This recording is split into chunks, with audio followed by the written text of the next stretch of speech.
Can your team ever make it easy? You know what? No, I mean, you know, I told our group after, I mean, you know what, I honestly, I never felt we were going to lose, even when it was 2-0 and we didn't have anything going. You know, there's a belief in that room that something was going to happen. And obviously Ranton, you know, put the team on his back in the last 10 minutes. But, you know, I think the group's pretty special. I mean, they've had a lot of stuff thrown at them from an adversity point of view. And, you know, they keep responding and keep answering the doubters. And, you know, I felt something was going to happen. You know, I couldn't have predicted that. I've only been a part of one other game like that, and that was San Jose, Vegas. We had a 3-0. We were in a 3-0 hole. Game 7 again. You know, but the fact that, you know, I won 2 Game 7s.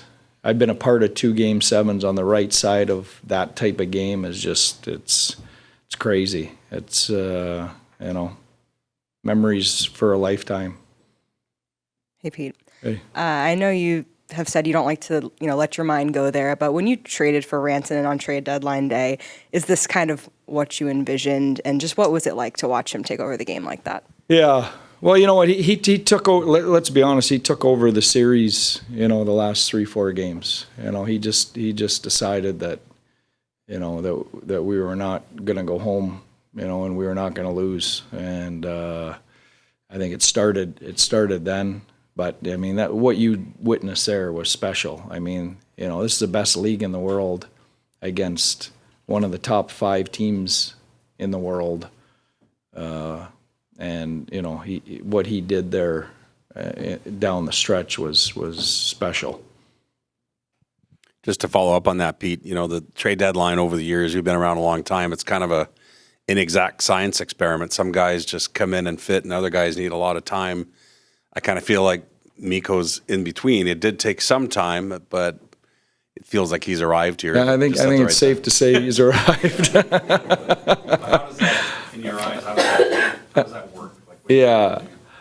You know, I think every situation's different, Pierre. I think, you know, we had the benefit of the other Finns in the room. And then we also had the benefit of a motivated guy. You know, this was Colorado and the team that, you know, he had played for a decade. And I don't know all the behind the scenes what went on there, but you know, he was a motivated guy to make an impact in this series, and he just got better and better. Your blue line in this series without Miro Heiskanen, yeah, and then holding that lead for the final few minutes. What does it say about them? Yeah, you know what, I thought, you know, Alain Nazardine and that decor really was, you know, besides what Mikko did, was the MVP of this series. I mean, that core, if you put the names up on the board, you know, there's not a lot of household names there. I mean, Thomas Harley, you know, we had to overplay him because of the situation with Miro out, but those other 5 guys just battled and scratched, and you know, it wasn't pretty. There's not, you know, we're not making a lot of plays, you know, coming through the neutral zone and jumping into the rush. You know, we had to defend hard. You know, what I liked about what they did, you know, we got eaten up in Colorado in Game 4 and in Game 6. You know, just absolutely on our heels, you know, rush chances.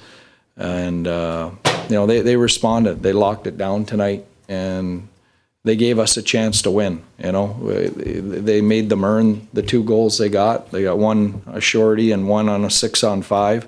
We didn't give them anything 5-on-5. We shut down a lot of their rush. And those guys grinded. They grinded hard all series. When Mikko was in Colorado, he had some of the best numbers in the playoffs ever. But some people said, oh, he's with McKinnon and Makar. Yeah. What did he show in this series? Yeah, answer. I think he answered that question. You know, I mean, I told you I've had a lot of playoff runs, and I don't know if I've had I know I haven't had a player string together the 3 games he's strung together, 5, 6, and 7. How dominant, he's been shift to shift.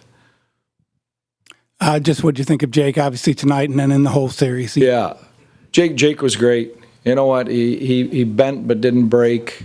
Again, I talked about. He might not have a 980 save percentage, but the timing. I've talked about this. The timing of the saves. The one with the goalie out at the end. He has that special ability to raise his game at the most important times, and he recognized that. He recognized we were back in the game. He probably, that second one he probably would have liked to have back, but once we got back in the game, he just decided he was going to shut the door, and that's what he did. Hey Pete, you said early on you might need overtime in Game 7 to get through the series. Yeah. What was it like for you, from your perspective, going through the ups and downs, ending up here? You know what? It was. When you go through a game like that, you're just numb. You're numb. I'm sure Jared would say the same thing. On either end of it, you still can't believe. It's hard to process what really happened. And obviously a lot easier on my end of it than on his. But listen, that team played their ass off, and he did a great job, I thought, with them. Putting them in a position to win the series, and razor thin margins. Yeah, Pete, you had to go 7 in the first round last year. Doing it this year without Miro, without Robertson against this team, with the kind of losses you have, did this just feel like a tougher hill to climb? Yeah, you know what, Tim? Last year, getting Vegas. We're not getting any breaks. I thought Vegas was a better team last year than the one that won the cup. Deeper team. They had added Hurdle and a bunch of deadline guys. And that was a war, that series. So, but to take the 2 guys out of our lineup, what they mean to us. In every facet of how we play, and still find a way for the group to not use this as an excuse and to keep battling and to grind. And I couldn't be prouder of our group, because we had to do it a different way. We outscored teams all year. Miro, transitions the puck for us. He gets up into the rush. We look like a different team. With those 2 guys in the lineup, like anybody does. You take, 2 key players out of anybody's lineup, and your team looks different. What I like about it is we look different, but we still found a way, and that's the important part.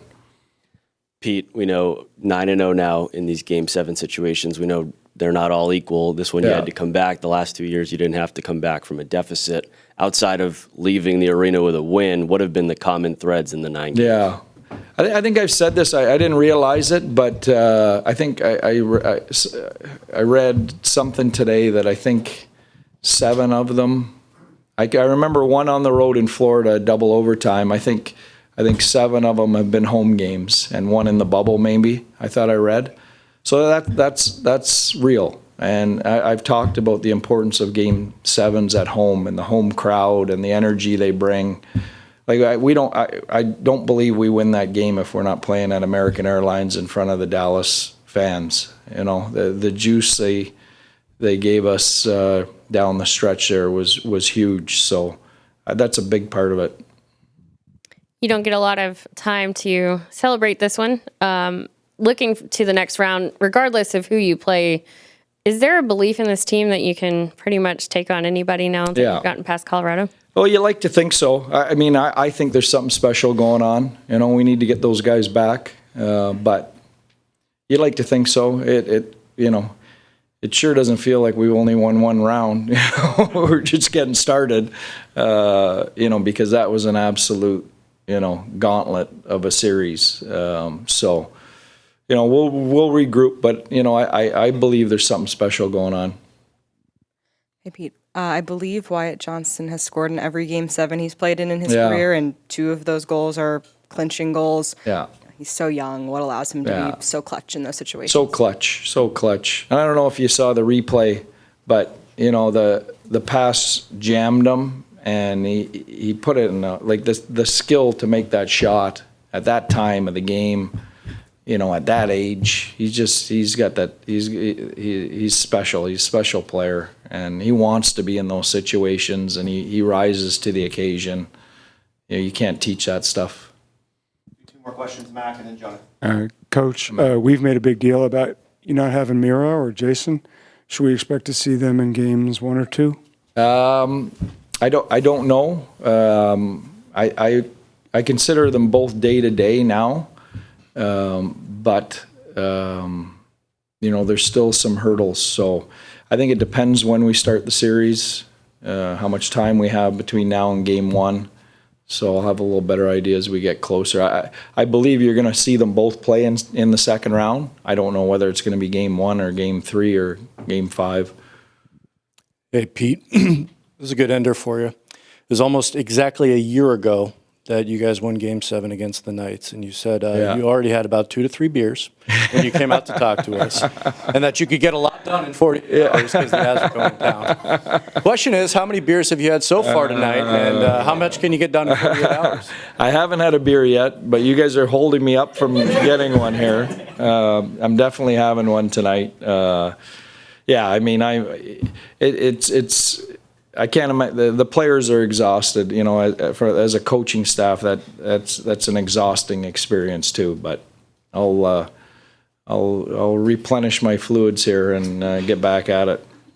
Okay, thanks, guys.